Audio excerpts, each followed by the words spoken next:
PM Modi 31 मार्च को मेरठ में करेंगे बड़ी रैली। मेरठ लोकसभा क्षेत्र से फूकेंगे चुनावी बिगुल। जयंत चौधरी भी होंगे शामिल। लोकसभा चुनाव के दूसरे चरण के लिए नामांकन आज से शुरू। 26 अप्रैल को 88 सीटों पर होगा मतदान। बीजेपी ने 12 राज्यों के चुनाव प्रभारी और शहर प्रभारी चुने। ओपी धनखड़ को दिल्ली का प्रभारी बनाया।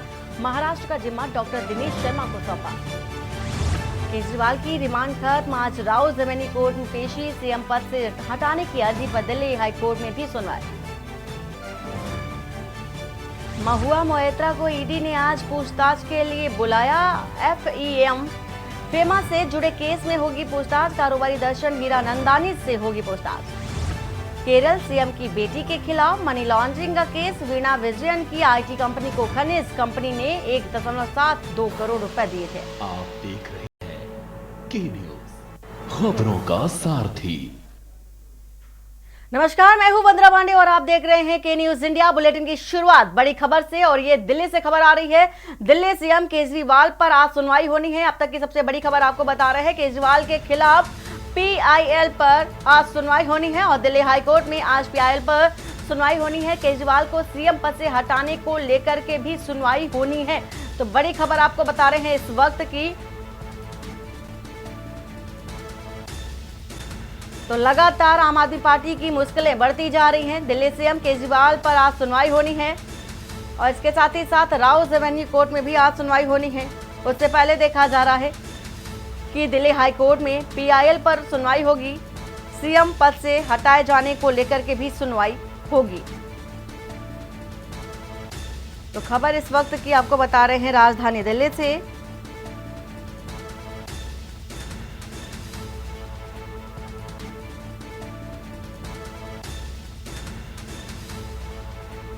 तो सीएम केजरीवाल पर आज सुनवाई होनी है। दिल्ली हाई कोर्ट में आज सुनवाई होनी है और इसके साथ ही साथ ये भी माना जा रहा था क्योंकि आज राउज रेवेन्यू कोर्ट में भी सुनवाई होनी है। और इससे पहले जो सुनीता केजरीवाल हैं, उन्होंने प्रेस कॉन्फ्रेंस भी की थी और इसको लेकर के बताया जा रहा था कि कई बड़े खुलासे भी कर सकती हैं। चूंकि ये भी माना जा रहा था कि सुनीता केजरीवाल की अरविंद केजरीवाल से जब मुलाकात हुई थी, कुछ खास बातें भी हुई थी और उस दौरान माना जा रहा था कि कई ऐसे पॉइंट्स हैं जिसको लेकर के सुनीता केजरीवाल खुलासे कर सकती, कुछ ऐसी बातें सामने रख सकती हैं जो चौंका भी सकती हैं। फिलहाल ये भी माना जा रहा है कि आज ईडी की भी रिमांड खत्म हो रही है और रिमांड खत्म होने के बाद अभी ईडी के जो सवाल हैं वो उनके जवाब कहीं तक नहीं मिले हैं। तो माना जा रहा है कि आगे भी रिमांड बढ़ सकती है। फिलहाल आज दिल्ली हाई कोर्ट में पीआईएल पर सुनवाई होगी और इसके साथ ही साथ सीएम पद को लेकर के भी सुनवाई होगी। हटाए जाने को लेकर के बताया जा रहा है कि पीआईएल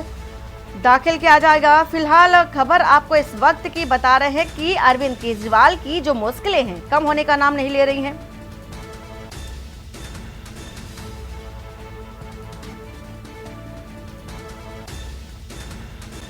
हालांकि इससे पहले ही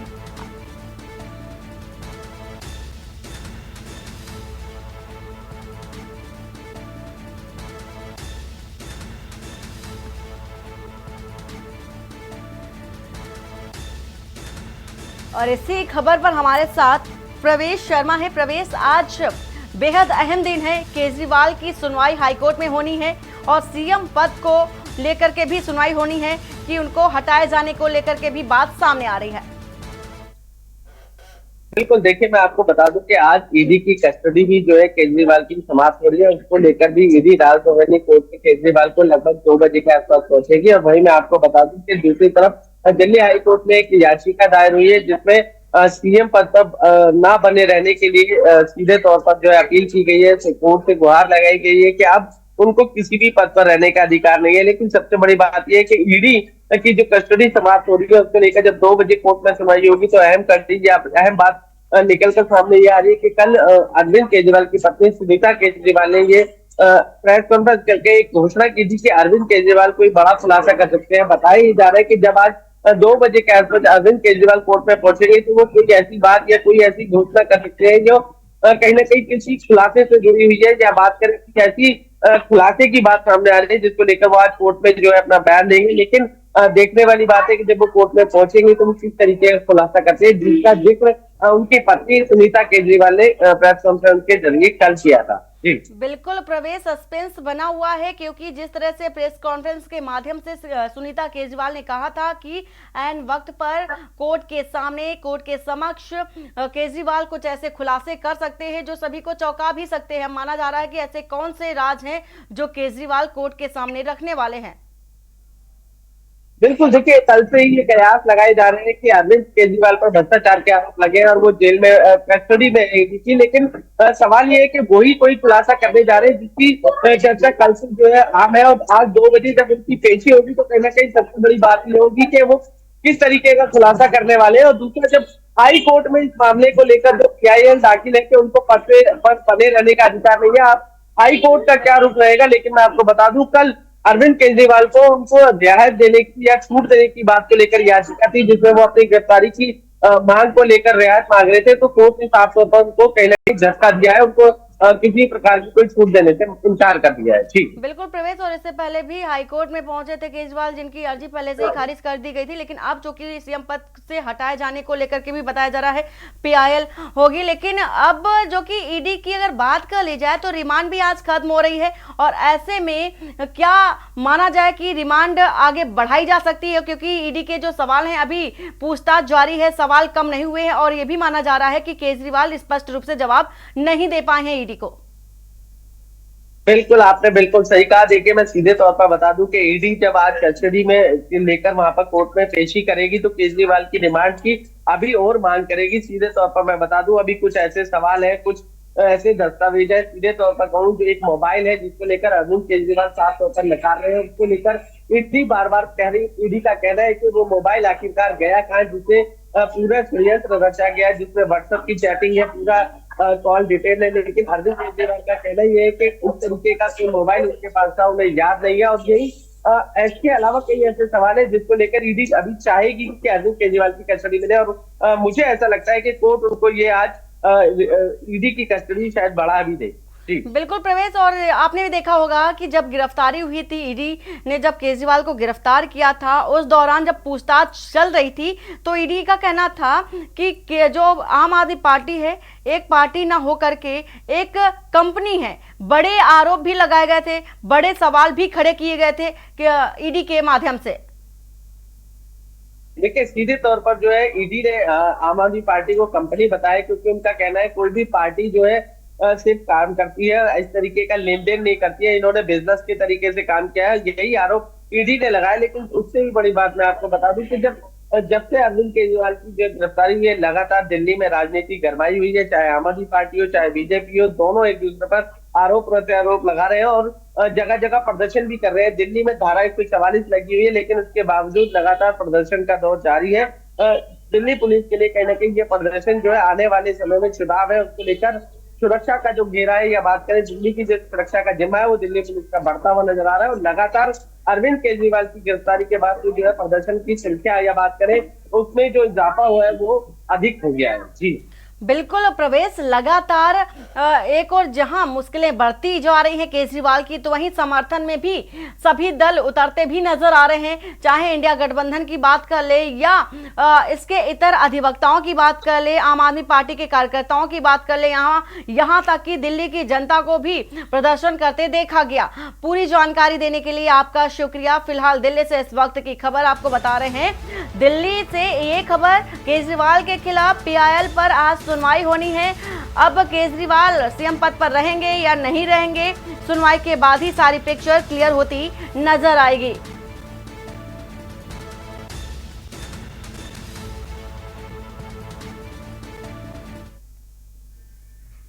और दिल्ली से एक और खबर आ रही है जहां पर 31 मार्च को इंडी गठबंधन की रैली होनी है और केजरीवाल की गिरफ्तारी के विरोध में ये रैली की जानी है। तो इंडिया अलायंस की रैली में शामिल होगी टीएमसी। केजरीवाल की गिरफ्तारी के विरोध में भी रैली करती नजर आएगी। तो इंडिया अलायंस के जितने भी दल हैं विरोध प्रदर्शन करते नजर आएंगे।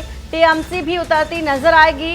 हालांकि प्रदर्शन का जो रूप है विकराल होता नजर आ रहा है। 31 मार्च को भारी रैली निकाली जाएगी इंडिया गठबंधन की ओर से केजरीवाल के समर्थन में, और इसके साथ ही तमाम जो दल हैं उतरते नजर आएंगे, समर्थन करते नजर आएंगे केजरीवाल का। हालांकि जब से गिरफ्तारी हुई है, गिरफ्तारी के बाद से प्रदर्शन भी काफी तेज हो गया है और इसके साथ ही साथ तस्वीरें भी आपको लगातार दिखाई और अधिवक्ताओं ने भी प्रदर्शन करने का ऐलान किया। इसके साथ ही साथ दिल्ली की जनता ने भी प्रदर्शन किया।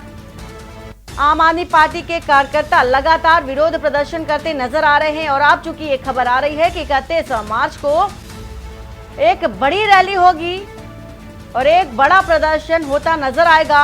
इंडिया अलायंस की ओर से सभी दल उतरते नजर आएंगे और इसके साथ ही केजरीवाल की गिरफ्तारी के विरोध में रैली की जाएगी।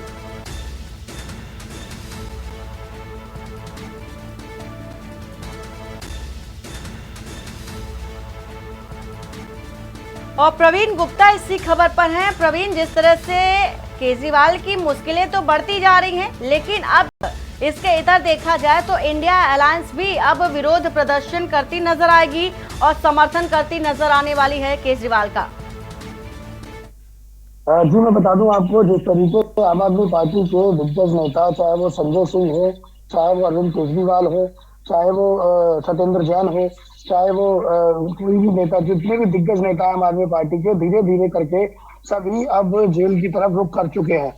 ईडी ने, सीबीआई ने, किसी को सीबीआई ने, किसी ने ईडी ने, इन लोगों को सभी को जेल में डाल दिया। और जब से कांग्रेस का गठबंधन आम आदमी पार्टी के साथ में हुआ है, तब से मुश्किलें बीजेपी की बढ़ गई हैं। उसी के चलते हुए 31 मार्च को रामलीला मैदान के अंदर दोनों पार्टियां, कांग्रेस भी और आम आदमी पार्टी भी, दोनों ही इसमें जाकर पूरा अपना बीजेपी के खिलाफ प्रदर्शन करेंगी और बीजेपी को अपनी ताकत का अंदाजा लगवाएंगी कि हम एकजुट होने के बावजूद भी, आप चाहे कितने भी नेताओं को जेल में डाल दो, चाहे वो कांग्रेस के हो चाहे आम आदमी पार्टी के हो, लेकिन हमारा जो ये प्रदर्शन रामलीला मैदान में 31 मार्च को होने जा रहा है, वो उतना उग्र होने वाला है कि हम सोच भी नहीं सकते।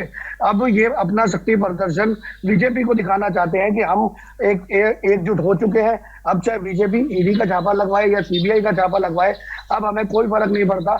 आप अगर एक को अंदर डालोगे तो दो नेता हमारे साथ में खड़े हो जाएंगे आके।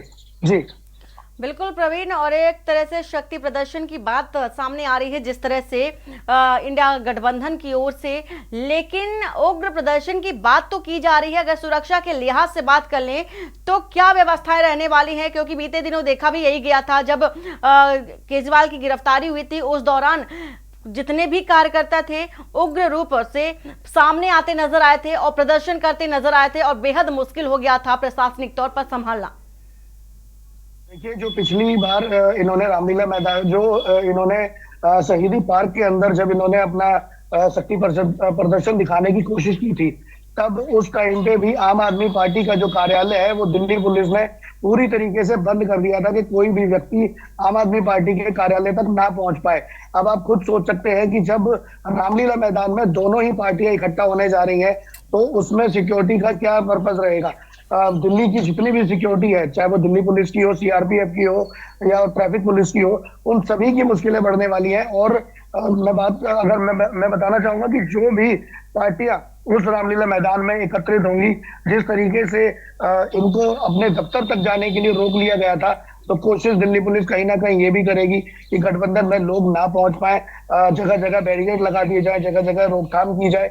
और दिल्ली पुलिस पूरी तरीके से सुरक्षा के कारणों को देखते हुए पूरे तरीके से मुस्तैद रहने वाली है। जी प्रवीण, बिल्कुल। और ये तो इंडिया अलायंस की बात हो गई, लेकिन आज भी देखा जा रहा है कि आज बेहद अहम दिन है, महत्वपूर्ण दिन है केजरीवाल के लिए, क्योंकि आज ईडी पेश करेगी कोर्ट में, राउज रेवन्यू कोर्ट में पेशी होनी है केजरीवाल की, और इस लिहाज से भी बेहद अहम दिन है कि और कितने दिन की रिमांड ले सकती है ईडी। फिलहाल पूरी जानकारी देने के लिए आपका शुक्रिया। दिल्ली से खबर आपको बता रहे हैं इस वक्त की इंडिया अलायंस की अब जो रैली है 31 मार्च को होने वाली है केजरीवाल के समर्थन में, और बीजेपी के खिलाफ बताया जा रहा है कि प्रदर्शन करती नजर आएगी और तमाम जो वादे दावे किए जाते हैं लगातार सत्ताधारी दल के तरफ से, उसका भी प्रदर्शन करती नजर आएगी, तमाम मुद्दों को उठाती नजर आएगी। इंडिया अलायंस के जितने भी दल हैं मुखर रूप से सामने आते नजर आएंगे। और दिल्ली से खबर है जहां पर अरविंद केजरीवाल आज बड़ा खुलासा करने वाले हैं। शराब घोटाले में मनी ट्रेल पर आज बड़ा खुलासा करेंगे केजरीवाल, और केजरीवाल आज राव रेवेन्यू कोर्ट में खुलासा करते नजर आएंगे। बड़ी खबर इस वक्त की आपको बता रहे हैं, मामले में सुनीता केजरीवाल का बयान सामने आया और कई छापों के बावजूद कुछ नहीं मिला। सुनीता केजरीवाल का कहना है कि इतने सारे सवाल पूछे गए ईडी की ओर से और तमाम सवालों के बावजूद ऐसे कोई साक्ष्य नहीं मिले हैं जो कह सके कि केजरीवाल दोषी हैं, और कुछ भी प्राप्त नहीं हुआ है। 2 साल में ईडी को कोई पैसा नहीं मिला। सुनीता केजरीवाल की तरफ से ये बड़े बयान दिए गए, बड़े खुलासे किए गए, और हमारे अपने घर से केवल 73,000 रुपए बरामद हुए हैं, ऐसा कहना है सुनीता केजरीवाल यानी कि सीएम केजरीवाल की पत्नी का। और सीएम शराब घोटाले के पैसे का खुलासा करेंगे, ऐसा कहना है सुनीता केजरीवाल का। बीते दिनों प्रेस कॉन्फ्रेंस की और बाकायदा प्रेस कॉन्फ्रेंस के माध्यम से बड़े दावे कह सकते हैं, बड़े दावे करती नजर आई सुनीता केजरीवाल। और अब माना जा रहा है कि जैसे ही राव रेवेन्यू कोर्ट में पेश होंगे केजरीवाल, और उस दौरान बड़े खुलासे जो हैं केजरीवाल कह सकते हैं। सुनीता केजरीवाल का कहना है कि कई छापे किए गए, कई रेड डाली गई ईडी की तरफ से, लेकिन अभी तक कोई ऐसी पुख्ता जानकारी, पुख्ता सबूत जो कह सकते हैं, कोई भी ऐसा एविडेंस नहीं मिला है जो ये प्रूफ कर सके कि केजरीवाल दोषी हैं। तो सीएम शराब घोटाले के पैसे का खुलासा करेंगे, ऐसा कहना है सुनीता केजरीवाल का। तो अरविंद केजरीवाल आज बड़ा खुलासा करने वाले हैं।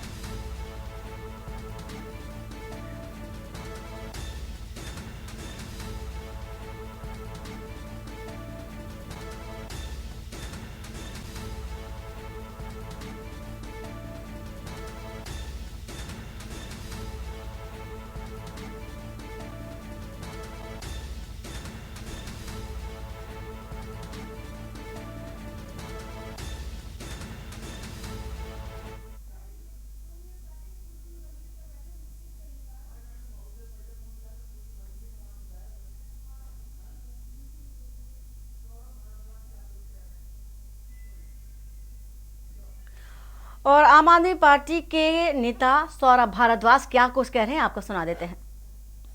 देखिए, मैंने भी टीवी पे ही फ्लैश सुना है, मेरे को बहुत ज़्यादा कोई व्यक्तिगत जानकारी नहीं है इस विषय में। पता चला है कि कुछ बीजेपी के नेता हैं, कुछ आम आदमी पार्टी से जुड़े हुए लोग हैं।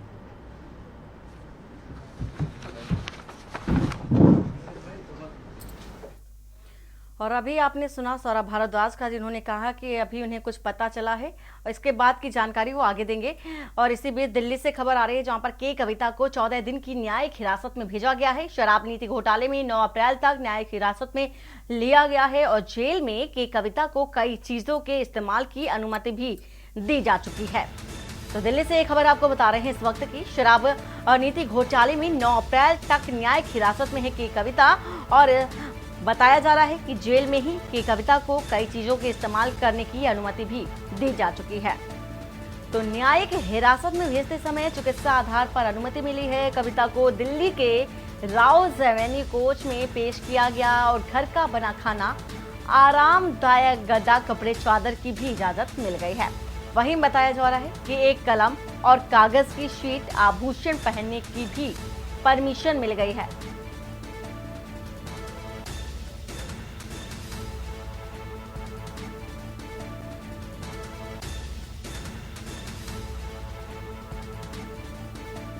तो दिल्ली से आपको एक खबर बता रहे हैं इस वक्त की, शराब नीति घोटाले में 9 अप्रैल तक न्यायिक हिरासत में है के कविता। हालांकि उनको कई चीजों के इस्तेमाल की अनुमति जेल में मिल गई है और इसके साथ ही न्यायिक हिरासत में भेजते समय चिकित्सा आधार पर यह अनुमति दी गई है। न्यायिक हिरासत में जब भेजा गया तो उस समय चिकित्सा परीक्षण किया गया और परीक्षण के बाद ही उन्हें अनुमति मिली है। तो घर का बना खाना, आरामदायक कपड़े, चादर और गद्दे की भी इजाजत मिल गई है।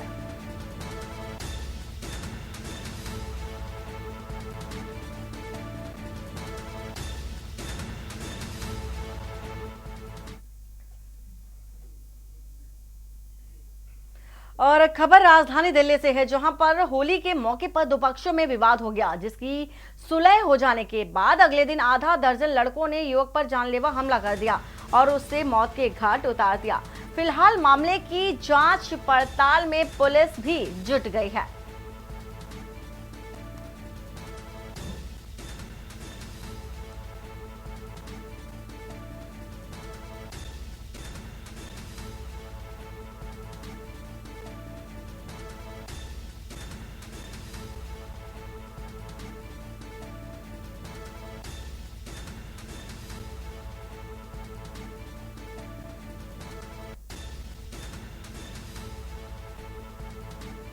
तो मामूली कहासुनी के बाद युवक की हत्या की गई और बर्फ वाले सुए से हत्या की वारदात को अंजाम दिया गया, ऐसा बताया जा रहा है। होली के दिन मामूली बात पर कहासुनी हुई थी, जिसको लेकर के सुलह भी हो गई थी, लेकिन बाद में आपस में ही दोनों पक्षों के लोग फिर से आमने सामने आ गए और युवकों ने धारदार हथियार से युवक की हत्या कर दी।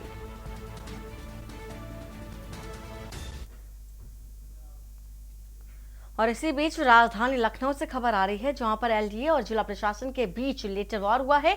एलडीए ने डीएम आवास का बकाया के लिए भेजा पत्र। डीएम सुभी सिंह ने खुन्नस में एलडीए को पत्र भेज दिया है और एलडीए से पत्र के माध्यम से कई ब्यौरा तलब किया। इसके साथ ही लखनऊ विकास प्राधिकरण जिला प्रशासन में ठन गई और एलडीए ने लखनऊ के डीएम को नोटिस जारी कर दिया। तो नोटिस में डीएम आवास का किराया जमा करने को कहा गया।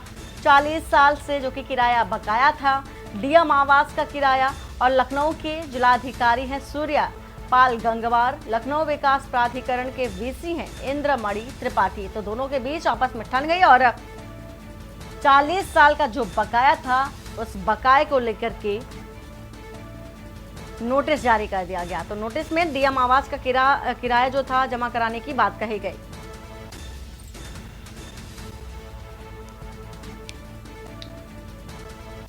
तो लखनऊ के जिलाधिकारी हैं सूर्यपाल गंगवार और लखनऊ विकास प्राधिकरण के वीसी हैं इंद्रमणि त्रिपाठी और दोनों के बीच अनबन हो गई। तो एलडीए और जिला प्रशासन के बीच लेटर वॉर देखा गया। एलडीए ने डीएम आवास का बकाया के लिए पत्र भेज दिया।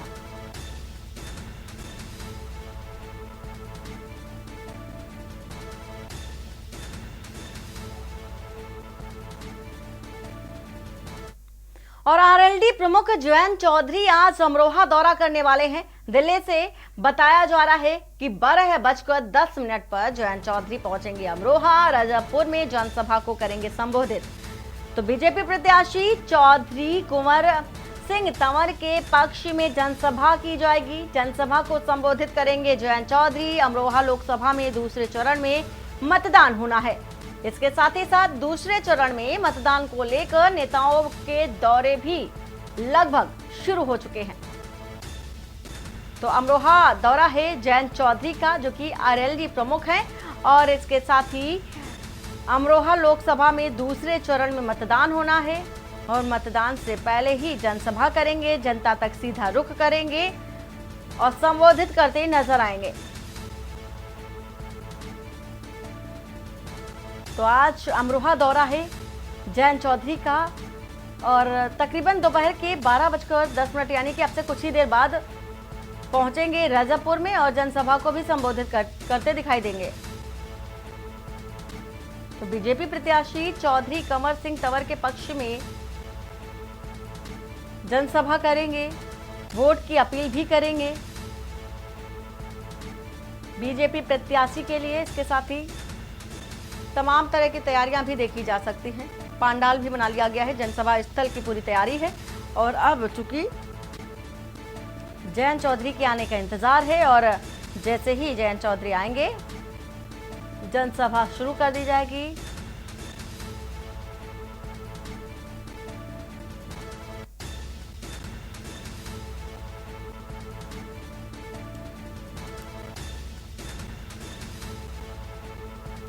तो दूसरे चरण में मतदान को लेकर नेताओं के दौरे भी शुरू हो चुके हैं।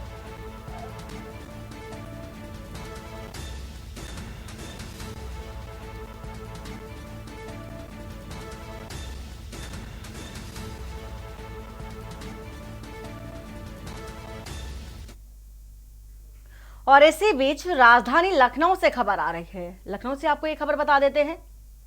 और इसी बीच राजधानी लखनऊ से बड़ी खबर बताया जा रहा है। तो लखनऊ से इस वक्त की खबर, और इससे पहले दिल्ली से आपको ये खबर बता देते हैं। बीजेपी राष्ट्रीय अध्यक्ष जेपी नड्डा से मुलाकात हुई है और वक्त हो चला एक छोटे से ब्रेक का। ब्रेक के बाद जल्द हाजिर होते हैं। आप देख रहे हैं के न्यूज खबर। और ब्रेक के बाद आपका स्वागत है। राजधानी लखनऊ से इस बीच खबर आ रही है। लखनऊ से आपको एक खबर बता देते हैं। इंदिरा नहर में मिला युवक का शव। राजधानी लखनऊ से ये खबर आपको बता रहे हैं इस वक्त की। होली खेलने के लिए निकला था 35 वर्षीय महेश कश्यप। शव बरामद हुआ है। बाराबंकी की सत्यप्रेमी नहर का रहने वाला बताया जा रहा है मृतक।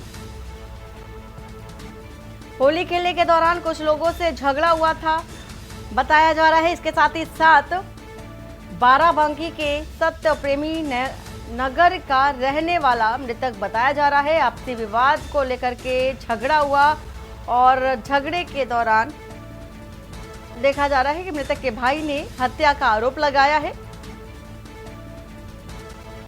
और गोसाईगंज के इंदिरा नहर में उतराता मिला है शव।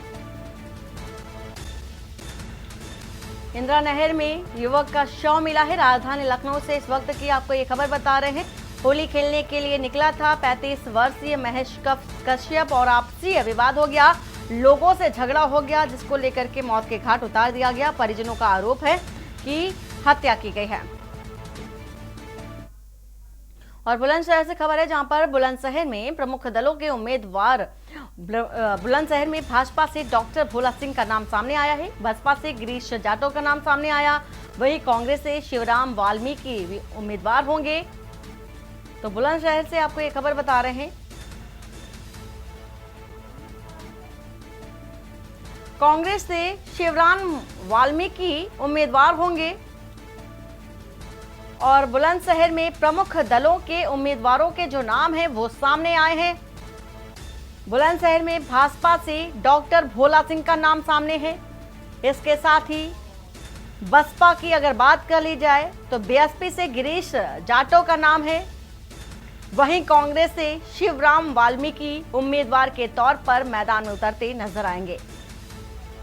तो प्रमुख दलों के जो उम्मीदवारों के नाम हैं उनके नाम सामने आ चुके हैं। और बुलंदशहर से बीजेपी से डॉक्टर भोला सिंह का नाम भी सामने आया जो कि चुनावी मैदान में उतरते दिखाई देंगे। बसपा से सामने होंगे गिरीश जाटव। और कांग्रेस की अगर बात कर ली जाए तो शिवराम वाल्मीकि भी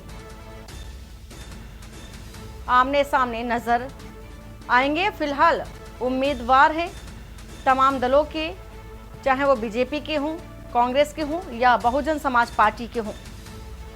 तीनों ही दलों के जो उम्मीदवार हैं उनके नाम सामने आ चुके हैं।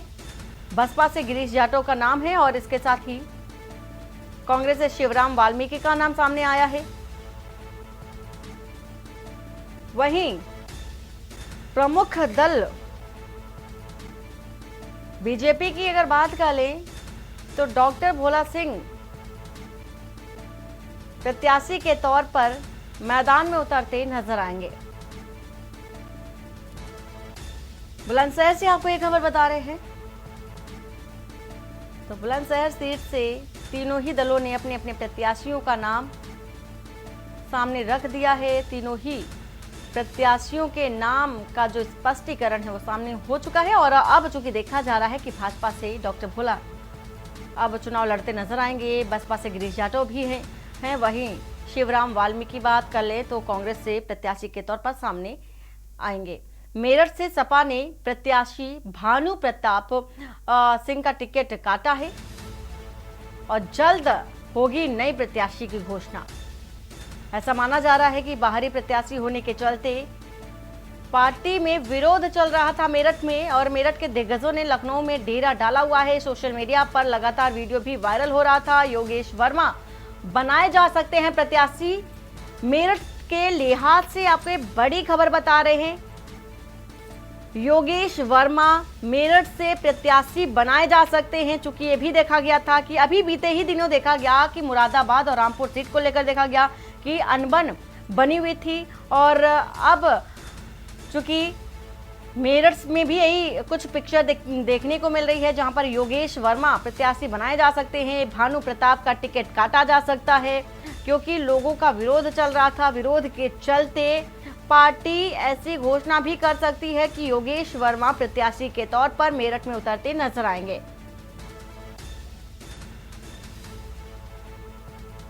हालांकि मेरठ के दिग्गजों ने लखनऊ में अभी भी डेरा डाला हुआ है। कौन मेरठ का असली जो कह सकते हैं प्रत्याशी होगा, देखने वाली बात होगी। फिलहाल मेरठ के दिग्गजों ने लखनऊ में ही अपना डेरा बनाया हुआ है, और योगेश वर्मा पर अभी विचार किया जा रहा है। माना जा रहा है कि योगेश वर्मा मेरठ से प्रत्याशी के तौर पर सामने आएंगे।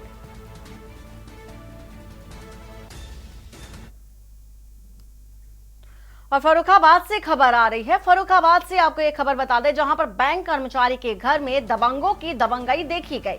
घर में घुसकर दबंगों ने जमकर मारपीट की। बैंक कर्मचारियों के साथ लूटपाट करने का भी आरोप लगाया गया। वहीं घर में बैंक कर्मचारी की पत्नी और बच्चे मौजूद थे जब लूटपाट की वारदात हुई, और बैंक कर्मचारी ने 1 दर्जन के खिलाफ तहरीर दी है।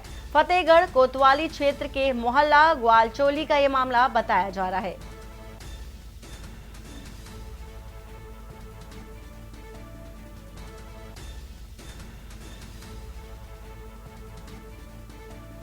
तो बैंक कर्मचारी ने 1 दर्जन के खिलाफ तहरीर दी है। लूटपाट की वारदात हुई है।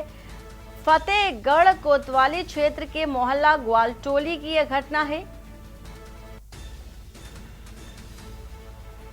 तो बैंक कर्मचारी के घर पर दबंगों की दबंगई देखी गई, लूटपाट की गई है, जमकर मारपीट भी। बैंक कर्मचारी ने लूटपाट करने का आरोप भी लगाया है, और सामान देख सकते हैं आप तस्वीरों के माध्यम से बिखरा हुआ पड़ा है, और कई लोगों के खिलाफ तहरीर भी दी गई है। बैंक कर्मचारी ने लूटपाट समेत तहरीर दी है, और घर में बैंक कर्मचारी की पत्नी और बच्चे उस दौरान मौजूद थे।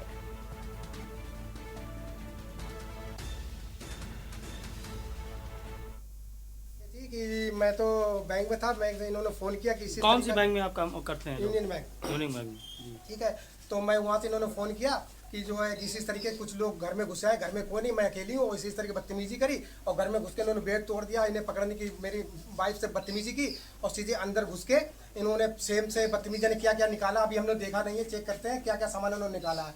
2000 रुपये वहाँ पर रखे थे, वो भी लेके निकल चले गए। ठीक है, ऊपर फिर जो ऊपर गए, ऊपर जो मेरी छोटी बहू है, क्या नाम है, सुनीता कुमारी, उससे बदतमीजी करी, उसके बच्चों से बदतमीजी की, उसके हाथ में काफ़ी चोट लगी है।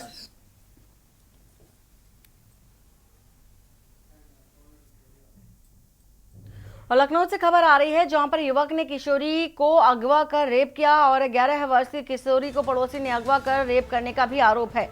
परिजनों को बेहोशी की हालत में मिली 5वीं की छात्रा, रेप के बाद मारपीट का भी आरोप है। तो मारपीट कर किसी को ना बताने की धमकी भी दी गई। घायल अवस्था में किशोरी को परिजन लेकर सीएससी पहुंचे। परिजनों की शिकायत पर एफआईआर भी दर्ज की गई। रहीमाबाद पुलिस ने आरोपी को गिरफ्तार भी किया है।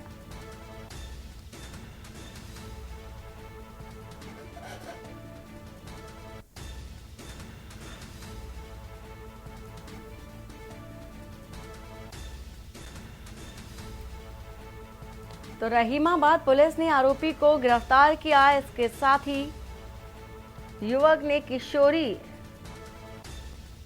को अगवा किया है। 11 वर्षीय किशोरी को पड़ोसी ने अगवा कर रेप करने का भी आरोप लगाया।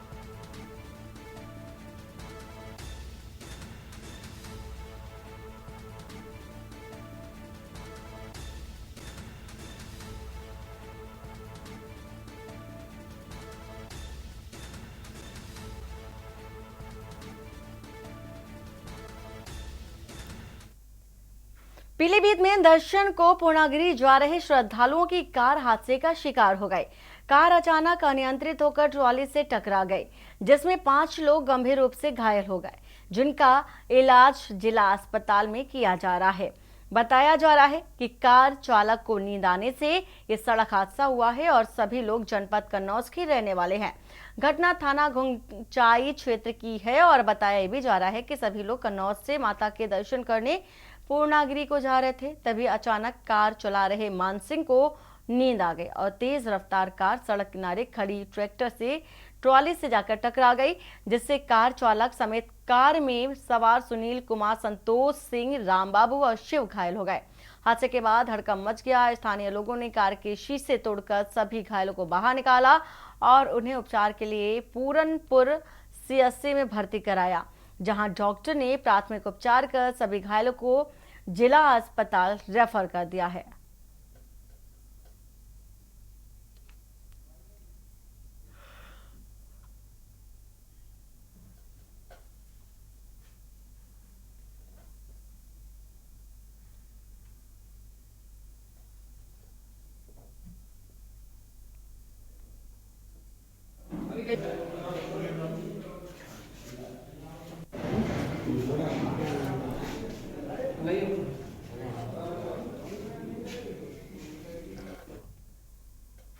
और हरियाणा के करनाल में राज्य की स्वास्थ्य विभाग की टीम ने 22 ग्राम पंचायतों को टीबी मुक्त होने की मुहर लगा दी है।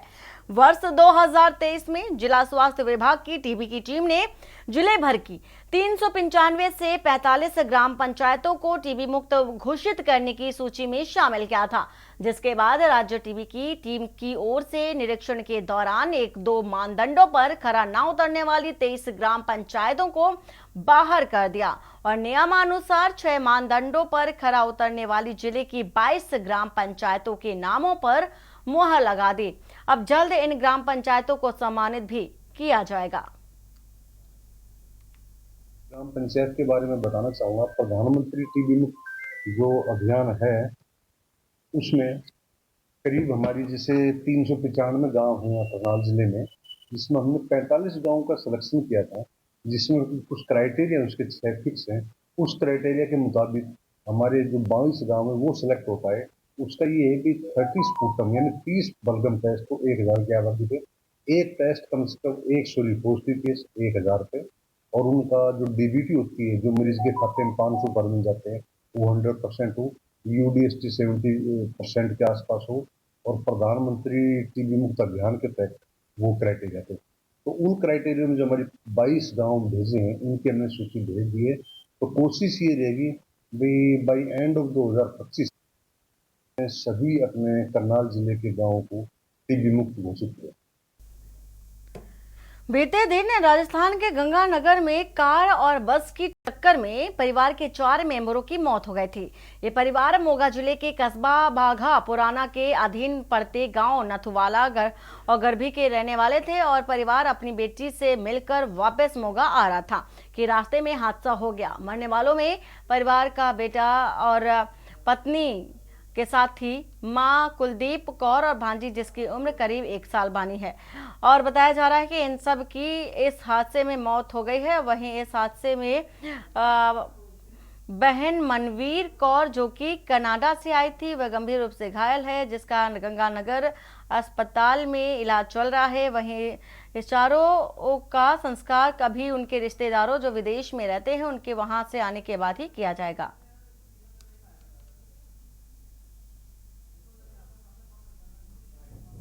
परसों चौथे मेरे को तुरते इत्थे जाते घरों, मैं इन्हां दे कोल ही सी ते ये इत्थे 2-3 दिन रहन वास्ते गए सीगे। इन्हां ने उत्थे 3 दिन रहना सी क्योंकि विआह दा माहौल सीगा, विआह दे मगरों ये गए नहीं सी, विआह दी खुशी दे विच आपदी भूआ कोले गए सीगे, मुंडा गया सीगा। ये 5 जी सी गड्डी दे विच ते कल इन्हां ने आउणा तां नहीं सी पर कुदरत ले आई इन्हां नूं उत्थों, क्योंकि जिहड़ा गल होनी होवे ओह कुदरत करदी सारा कुछ करदी है। जदों ये 12:30 वजे उत्थे आए आ ये गंगानगर तो पिछे सीगे, उत्थे एक बस आ जिहड़ी ओह एक ट्राले नूं ओवरटेक करदी होई इन्हां दी गड्डी नूं तड़ दिंदी है ते इन्हां दे विचों 4 जणिਆਂ दी तां मौके ते मौत हो जांदी है। एक जना हजे गंभीर ਜ਼ਖਮੀ है जो कि गंगानगर हस्पताल दे विच है। मोगा के गांव कोकारी हेरा में बने कृष्णा कोल्ड स्टोर में अमोनिया गैस लीक हो जाने के कारण एक बड़ा हादसा हो गया और इस हादसे में कोल्ड स्टोर का भारी नुकसान हो गया है। गनीमत रही कि कोई जान माल का नुकसान नहीं हुआ। हालांकि मौके पर फायर ब्रिगेड की टीम भी पहुंच गई और लीक गैस पर काबू भी पाया गया। वहीं कोल्ड स्टोर की दीवार गिरने से कोल्ड स्टोर में खड़ी बीजो गाड़ी का भारी नुकसान हुआ। और बता दें कि कई दिनों तक आनंदपुर जाने वाली संगत इसी कोल्ड स्टोर में गुरु लंगर तैयार करती थी और इस कोल्ड स्टोर की किसान ने बड़ी संख्या में आलू की बोरियां भी जमा कर रखी थी। फिलहाल स्थिति कंट्रोल में है और फायर ब्रिगेड और प्रशासन के अधिकारी भी मौके पर मौजूद हैं। 5 ਵਜੇ ਸੂਚਨਾ ਮਿਲੀ ਆ ਤੇ ਵੀ ਇੱਥੇ ਜਿਹੜਾ ਕੋਕਰੀ ਤੋਂ ਜਲਾਲਾਬਾਦ ਰੋਡ ਤੇ ਵੀ ਕੋਲਡ ਸਟੋਰ ਆ ਜਿਹੜੀ ਉਹਦੀ ਗੈਸ ਲੀਕ ਹੋ ਗਈ ਆ ਤੇ ਬਲਾਸਟ ਹੋ ਗਿਆ ਉੱਥੇ। ਤੇ ਅਸੀਂ ਤੁਰੰਤ ਆ ਕੇ ਵੇਖਿਆ ਤੇ ਗੈਸ ਬਹੁਤ ਜ਼ਿਆਦਾ ਲੀਕ ਸੀ ਤੇ ਹੁਣ ਵੀ ਲੀਕ ਆ, ਜਿਹੜੀ ਅਸੀਂ ਪਾਣੀ ਮਾਰ ਕੇ ਉਹਨੂੰ ਕੂਲਿੰਗ ਮੈਥਡ ਦੇ ਨਾਲ ਠਾਂ ਕਰ ਰਹੇ ਜਿਹਦੇ ਨਾਲ ਕੋਈ ਜਾਨੀ ਮਾਨੀ ਨੁਕਸਾਨ ਨਾ ਹੋ ਸਕੇ। ਕੋਈ ਲੋਕਾਂ ਨੂੰ ਹਦਾਇਤ ਦਿੱਤੀ ਗਈ ਹੈ ਕਿ ਨੇੜੇ ਨਾ ਆਓ? ਹਾਂਜੀ, ਅਸੀਂ ਖੁਦ ਹੀ ਉਹਨਾਂ ਨੂੰ ਪਾਸੇ ਕਰ ਰਹੇ ਹਾਂ, ਦੱਸ ਰਹੇ ਹਾਂ ਕਿ ਜੇ ਕੋਈ ਨੇੜੇ ਨਾ ਹੋਵੋ ਵੀ ਇਹ ਗੈਸ ਲੀਕ ਆ, ਕੋਈ ਵੀ ਇਹਦੇ ਨਾਲ ਨੁਕਸਾਨ ਹੋ ਸਕਦਾ, ਅੱਖਾਂ ਦਾ ਨੁਕਸਾਨ ਹੋ ਸਕਦਾ, ਮੌਤ ਹੋ ਸਕਦੀ ਆ, ਦਮ ਘੁੱਟ ਸਕਦਾ ਜੀ ਇਹਦੇ ਨਾਲ। ਤੇ ਤਾਂ ਕਰਕੇ ਉਹਨਾਂ ਨੂੰ ਅਸੀਂ ਦੱਸ ਰਹੇ ਹਾਂ ਵੀ ਇਹ ਨੇੜੇ ਨਾ ਹੋਵੋ। और खबर औरंगाबाद से है, जहां पीपल फ्रेंडली होने का दावा करने वाली औरंगाबाद पुलिस का बड़ा ही बेरहम चेहरा सामने आया। मामला दाऊद नगर थाना क्षेत्र से जुड़ा है, जहां सादे ड्रेस में 5 की संख्या में रहे पुलिस कर्मियों ने एक युवक की बड़ी ही बेरहमी के साथ पिटाई कर दी। उसका कसूर सिर्फ इतना था कि सादे ड्रेस में चाय दुकान में चाय पी रहे उन सिपाहियों को वह पहचान नहीं सका और उनमें से एक को उसने पैर हटाने को कह दिया ताकि वह भी चाय पीने की दुकान के अंदर जा सके। बस फिर क्या था, पुलिस वाले इस अपनी तौहीन मानी और बिना कुछ कहे सुने उसकी लात घूसों से पिटाई करनी शुरू कर दी। वीडियो पर एसपी स्वप्ना जी मेश्राम ने संज्ञान लेते हुए इसकी जांच का जिम्मा दाऊदनगर एसडीपीओ को सौंप दिया है। एसपी के निर्देश पर एसडीपीओ फिलहाल वीडियो की जांच कर रहे हैं। उन्होंने बताया है कि जो भी दोषी होगा उनके खिलाफ कार्रवाई की जाएगी। दाऊदनगर थाना क्षेत्र का सीसीटीवी फुटेज का वीडियो एक प्रकाश में आया है। उक्त वीडियो में कुछ लोग एक व्यक्ति को मारते पीटते हुए दिखाई दे रहे हैं। इस पर पुलिस अधीक्षक महोदय औरंगाबाद द्वारा संज्ञान लिया गया है तथा जांच के आदेश दिए गए हैं। जांच पूर्ण होने पर दोषियों के विरुद्ध कार्रवाई की जाएगी। प्रदेश की सबसे बड़ी फल और सब्जी मंडी अहिल्याबाई होलकर में किसान संघ के द्वारा एक बैठक का आयोजन किया गया, क्योंकि आलू, लहसुन और प्याज मंडी के अंदर आए दिन किसानों और व्यापारियों के बीच विवाद होता है। वहीं मंडी में हो रही चोरी की घटनाओं को भी किसानों ने प्रमुखता से उठाया है और मंडी परिसर में सुरक्षा के पुख्ता इंतजाम करने की मांग की है। ज्ञापन में उल्लेख किया गया है कि मंडी में लहसुन, प्याज और आलू के साथ ही अन्य फल और सब्जी शासकीय और व्यापारियों द्वारा ऐच्छिक खरीदी व बिक्री हो रही थी, लेकिन 26 फरवरी 2024 से लहसुन की केवल शासकीय नीलामी हो रही है। इससे किसानों को बहुत नुकसान पहुंच रहा है।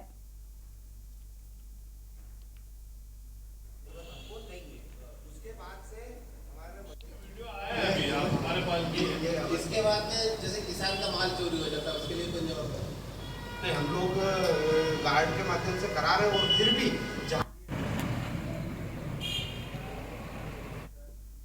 और इसी बीच राजधानी लखनऊ से खबर आ रही है। बीजेपी चुनाव प्रबंधन की अहम बैठक है आज। इस वक्त की बड़ी खबर, राजधानी लखनऊ से चुनाव प्रबंधन की बैठक होने वाली है। प्रदेश मुख्यालय पर प्रदेश चुनाव प्रबंधन की यह बैठक होगी।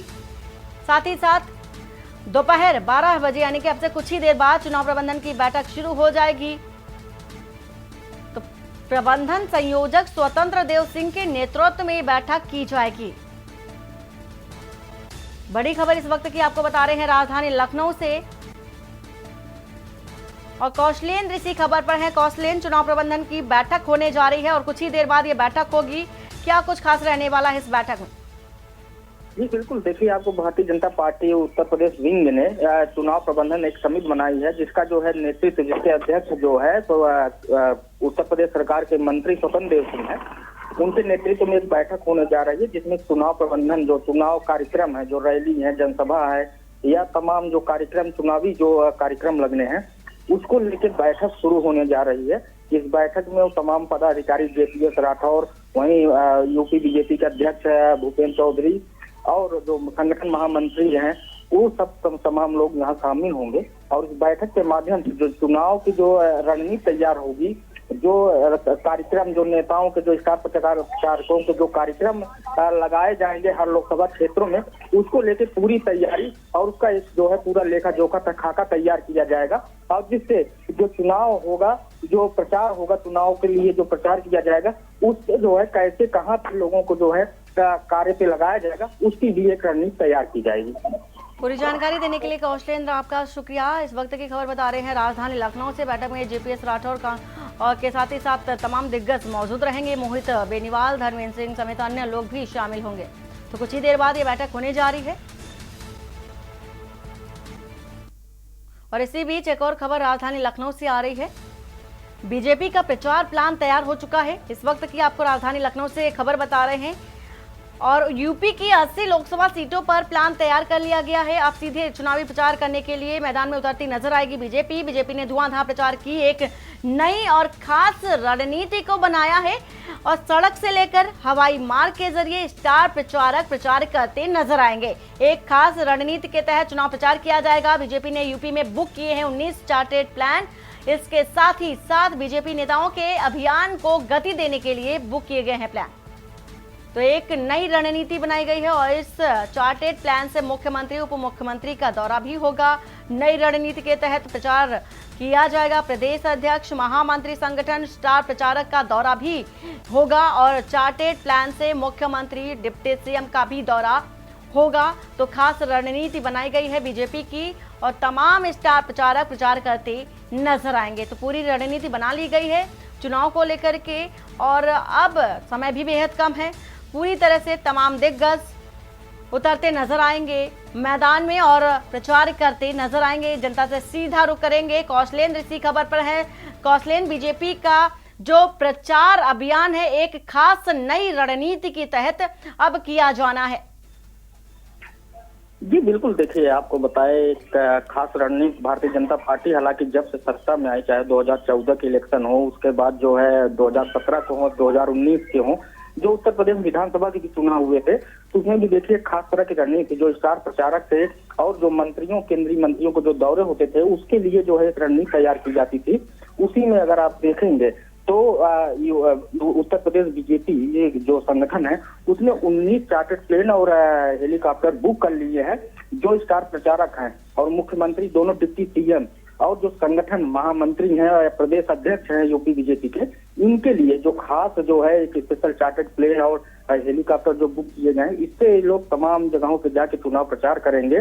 उसके बाद रैली संबोधित करेंगे, जिससे जो है अधिक से अधिक लोकसभा क्षेत्रों में और अधिक से अधिक लोगों के बीच में जाके अपना प्रचार भारतीय जनता पार्टी कर सके। इसके लिए एक खास तरह की रणनीति तैयार की गई है। बिल्कुल कौशलेंद्र, देखा जा रहा है कि हवाई प्लान के तहत तमाम जगहों पर एक दिन में कई जो जनसभाएं हैं वो की जा सके, इसके लिए एक नई रणनीति को तैयार किया गया है और इस रणनीति के माध्यम से प्रचार अभियान में उतरती भी नजर आएगी भारतीय जनता पार्टी। फिलहाल पूरी जानकारी देने के लिए आपका शुक्रिया। इस वक्त की ये अहम खबर आपको बता रहे हैं। सड़क से लेकर हवाई मार्ग के जरिए स्टार प्रचारक प्रचार करते नजर आएंगे। और इसी बीच कौशाम्बी से खबर आ रही है। कौशाम्बी से आपको ये खबर बता देते हैं। बस ने अधेड़ और 2 बच्चों को टक्कर मार दी है। इस वक्त की आपको कौशाम्बी से खबर बता रहे हैं। नशे में स्कूली बस ड्राइवर ने मारी है टक्कर, जिसमें स्कूली बस में सवार थे कई बच्चे। तो नशे में ड्राइवर ने टक्कर मार दी है। सब्जी विक्रेता को गंभीर चोटें भी आई हैं। कौशाम्बी से आपको एक खबर बता रहे हैं। सब्जी विक्रेता को कई गंभीर चोटें भी आई हैं और बच्चे भी बताए जा रहे हैं कि घायल हो गए हैं। लोगों ने घायलों को पीएचसी मूरतगंज में भर्ती कराया गया है प्राथमिक उपचार के लिए और सब्जी विक्रेता की हालत बेहद नाजुक बताई जा रही है। तो डॉक्टर ने जिला अस्पताल में सब्जी विक्रेता को रेफर कर दिया है और बस ने अधेड़ और 2 बच्चों को टक्कर मार दी है। बताया जा रहा है कि स्कूली बस ड्राइवर ने टक्कर मारी है। नशे में था ड्राइवर और स्कूली बस में कई बच्चे भी सवार थे।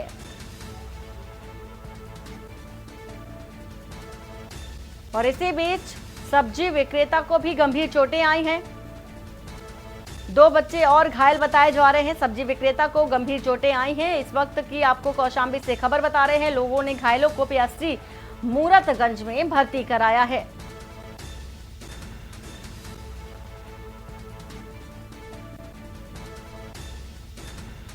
तो डॉक्टरों ने जिला अस्पताल में रेफर कर दिया है।